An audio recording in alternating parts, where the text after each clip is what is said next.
ने smart investment strategy बनाई। Firstly उसे उस कॉन्सेप्ट ने बहुत प्रभावित किया और वो था compound growth. A little effect can give big results. एक बार उसके दादाजी की तबीयत बहुत खराब हो गई और उन्हें बेड रेस्ट के लिए बोला गया। विकास ने अपने दादाजी की बहुत सेवा की और उनका बहुत अच्छे से ख्याल भी रखा और फिर उसके दादाजी कुछ टाइम बाद अच्छे भी हो गए। उसके दादाजी उसकी सेवा भाव से बहुत खुश हुए और उन्होंने अपने पोते को तोहफे में कुछ देना चाहा, लेकिन उनके पास कुछ वैल्यूएबल नहीं था। 2001 या 2002 के करीब खरीदे हुए टाइटन्स के 100 शेयर्स के अलावा उनके उस समय में टाइटन्स के शेयर्स में 300 रुपए निवेश किए हुए थे और उनके समय में टाइटन के शेयर का भाव 3 रुपए के करीब था। विकास के दादाजी ने उसको बोला, बेटा मेरे पास तुम्हें देने के लिए कुछ नहीं है, लेकिन हाँ मेरे पास एक कंपनी के 100 शेयर्स हैं। शायद आज उनकी कीमत हजारों में हो। तुम ऐसा करना कि उन्हें अपने लिए इस्तेमाल कर लेना। विकास ने भी सोचा कि शायद 1000-2000 रुपए कीमत होगी उनकी, लेकिन जब उसने शेयर्स की वैल्यू मालूम की तो उसे बहुत बड़ा शौक लगा, क्योंकि उनका 300 रुपए का छोटा सा इन्वेस्टमेंट और केवल 20 सालों में 3.5 लाख रुपए के करीब हो गया था। इसी इंसिडेंट के बाद विकास का इंटरेस्ट स्टॉक मार्केट की तरफ बहुत ज्यादा बढ़ गया और कंपाउंडिंग की रियल पावर समझ में आई एंड इस इंसिडेंट ने शेयर्स में इन्वेस्ट करने के लिए उसे मोटिवेट किया। विकास ने अपने नाम एक डीमैट अकाउंट खुलवाया और डीमैट अकाउंट खुलवाने के बाद उसने नेक्स्ट वीक अपॉर्चुनिटीज को ढूंढना शुरू कर दिया। वो अपने दादाजी की स्टोरी से इंस्पायर था, इसीलिए उसने भी टाइटन्स जैसे शेयर्स को ढूंढना शुरू किया। बट एक बिगनर की तरह उसने भी स्टॉक्स की क्वालिटी को इम्पोर्टेंस देने की बजाय स्टॉक के प्राइस पर ध्यान दिया। टाइटन की ही तरह 3-4 रुपए वाले स्टॉक्स को वो ढूंढने लगा। उसे कई सारे ऐसे पेनी स्टॉक्स दिखे जिनका प्राइस इसके आसपास था और किसी की फालतू की एडवाइस में आके उसने उनमें से एक स्टॉक चूज कर लिया और सारे पैसे उसमें इन्वेस्ट कर दिए और वेट करने लगा उसके टाइटन्स बनने का। अनफॉर्चुनेटली वो टाइटन तो नहीं बन पाया, बट टाइटैनिक जरूर बन गया और अपने साथ विकास को भी ले डूबा। इसी इंसिडेंट के बाद विकास स्टॉक मार्केट से दूरी बनाने लगा। उसने खुद के डिसीजन को गलत ठहराने के बजाय स्टॉक मार्केट को गलत कहने लगा। कुछ सालों वो और कामों में व्यस्त रहा और मार्केट से अपनी दोस्ती जैसे खत्म ही कर ली। But then he met a friend जो कि ट्रेडिंग किया करता था। उसका वो फ्रेंड केवल 10 से 15 मिनट स्क्रीन के सामने बैठता और 3 से 4 हजार रुपए ही कुछ मिनटों में कमा लेता। ये विकास के लिए बहुत शॉकिंग था, क्योंकि वो 10-12 घंटे काम करके इतने पैसे नहीं कमा पाता। इसीलिए अब वो दोबारा अपने इस फ्रेंड से इम्प्रेस हो गया और अगेन उसने स्टॉक मार्केट में एंट्री मारी। बट दिस टाइम उसे शायद पता नहीं था, बट वो एक बड़े स्कैम में फंसने वाला था। विकास के फ्रेंड ने कहा कि तुम मेरा ये ट्रेडिंग कोर्स खरीद लो तो तुम भी डेली के हजारों रुपए कमाने लगोगे। और विकास ने वैसा ही किया, कोर्स खरीद दिया और ट्रेडिंग शुरू कर दी।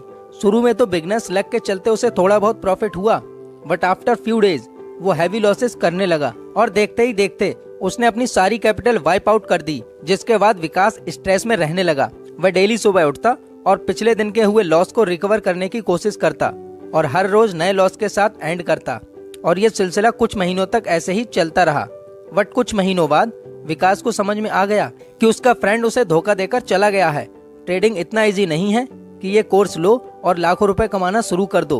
देन उसने थोड़ा डीप डाइव किया तो उसे समझ में आया कि दुनिया में अगर कोई स्टॉक मार्केट से सच में वेल्थ बनाया है तो वो लॉन्ग टर्म इन्वेस्टिंग से ही बनाया है। चाहे फिर वो लेट श्री राकेश झुनझुनवाला हो या डीमैट के फाउंडर राधा किशन दमानी जी हो या फिर greatest of all time Warren Buffett हो, सबने ही लॉन्ग टर्म इन्वेस्टमेंट से ही पैसा कमाया है। ये फैक्ट जानने के बाद विकास का झुकाव लॉन्ग टर्म इन्वेस्टिंग की तरफ हो गया और लॉन्ग टर्म इन्वेस्टिंग में वैल्यू इन्वेस्टिंग पे उसका ज्यादा फोकस रहा। वैल्यू इन्वेस्टिंग का मतलब तब किसी शेयर या एसेट में इन्वेस्ट करना जब उसका प्राइस लो हो बट अंडरलाइन मार्केट वैल्यू ज्यादा हो। फॉर एग्जाम्पल, एक कंपनी है जिसके पास 1 करोड़ वर्थ ऑफ एसेट है, जबकि उसकी मार्केट वैल्यू कैप 50 लाख है, तो इस कंपनी को अंडर वैल्यूड कहा जाएगा और ऐसी अंडर वैल्यूड कंपनी में इन्वेस्ट करने को वैल्यू इन्वेस्टिंग कहा जाता है। डेफिनेटली इन्वेस्ट करने से पहले और भी पैरामीटर्स चेक करने पड़ते हैं, बट एग्जाम्पल के लिए यह एक सिंपल डेफिनेशन है वैल्यू इन्वेस्टिंग की। तो विकास ने ऐसे शेयर सर्च करने शुरू कर दिए जो कि अंडर वैल्यूड हो। वैसे तो वैल्यू इन्वेस्टिंग सही चीज है, बट ये उतने हाई रिटर्न्स नहीं दे पाती जितना कि ग्रोथ इन्वेस्टिंग दे सकती है। ग्रोथ इन्वेस्टिंग उसे कहा जाता है जब आप ऐसे स्टॉक्स में इन्वेस्ट करते हो जो कि अबव एवरेज से ग्रो करने की क्षमता रखते हो। ये वैल्यू इन्वेस्टिंग से अलग है, बिकॉज इसमें आप सस्ते वैल्यूएशन पे वेट नहीं करते, बल्कि आप कंपनी की फ्यूचर ग्रोथ पर वेट करते हो। इस केस में आप मान रहे होते हो कि कोई भी कंपनी एक्सेप्शनली ग्रो कर जाएगी in its coming years beside उसके हाई करंट मार्केट वैल्यूएशन, जैसे कि टेस्ला, माइक्रोसॉफ्ट, गूगल और इंडिया में बजाज फाइनेंस, अडानी ग्रीन जैसे कुछ एग्जाम्पल्स हैं। एक्सपर्ट्स द्वारा इन्हें ग्रो स्टॉक्स की श्रेणी में रखा जाता है। अगर आप इनका price to earning ratio check करोगे तो ये हमेशा हाई रहता है, जबकि वैल्यू इन्वेस्टिंग का रूल बताता है कि हाई प्राइस टू अर्निंग वाले शेयर्स में निवेश ना करो। तो ऐसे में विकास को डिसीजन मेकिंग में डिफिकल्टीज आने लगी। वो कंफ्यूज होने लगा between value investing and growth investing. But उसकी ये कसमकस तब खत्म हो गई जब वो इंट्रोड्यूस हुआ एक और कॉन्सेप्ट से, विच इज डाइवर्सिफिकेशन। उसने कुछ नहीं किया, उसने सिंपली 50% वैल्यू स्टॉक्स और 50% ग्रो स्टॉक्स में निवेश कर दिया। डाइवर्सिफिकेशन एक बहुत ही अच्छा कॉन्सेप्ट है, बिकॉज इससे आप एक तो रिस्क को कम कर लेते हो और दूसरा आपको फोमो यानी फियर ऑफ मिसिंग आउट महसूस नहीं होता है। विकास का एग्जाम्पल ले तो अगर विकास की नजर में कोई ग्रो स्टॉक्स होता तो वह अपनी वैल्यू इन्वेस्टिंग के प्रिंसिपल के मानने के चलते विकास उसमें इन्वेस्ट न करता, तो उसे हमेशा यही लगता रहता कि मैंने अपॉर्चुनिटीज मिस कर दी है। इसलिए डाइवर्सिफिकेशन यहाँ पर उसके काम आएगी। बिगिनर लेवल पर उसका पोर्टफोलियो तैयार हो चुका था, बट कुछ इम्पोर्टेंट चीजें अभी भी उसके पोर्टफोलियो में ऐड होनी बाकी थी।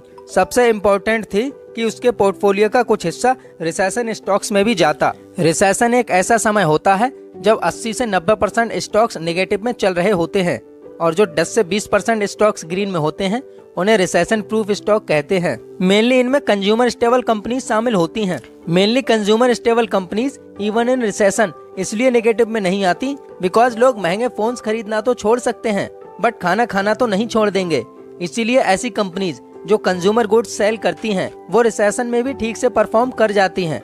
सो आफ्टर ऑल ये कंज्यूमर स्टेबल कंपनीज अपने पोर्टफोलियो में ऐड करने के बाद विकास का पोर्टफोलियो बहुत अच्छा हो चुका था। विकास अब रेडी था स्टॉक मार्केट से करोड़पति बनने के लिए।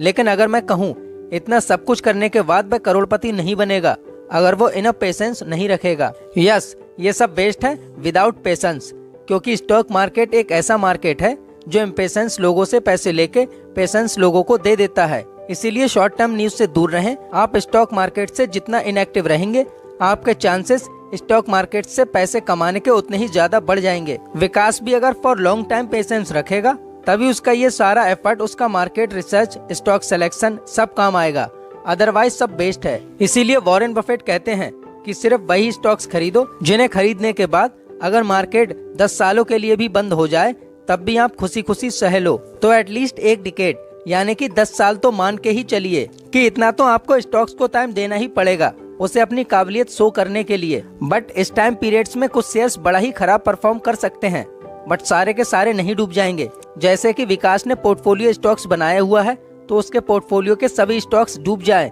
ये सिर्फ तभी होगा जब विकास की किस्मत ही खराब हो। तो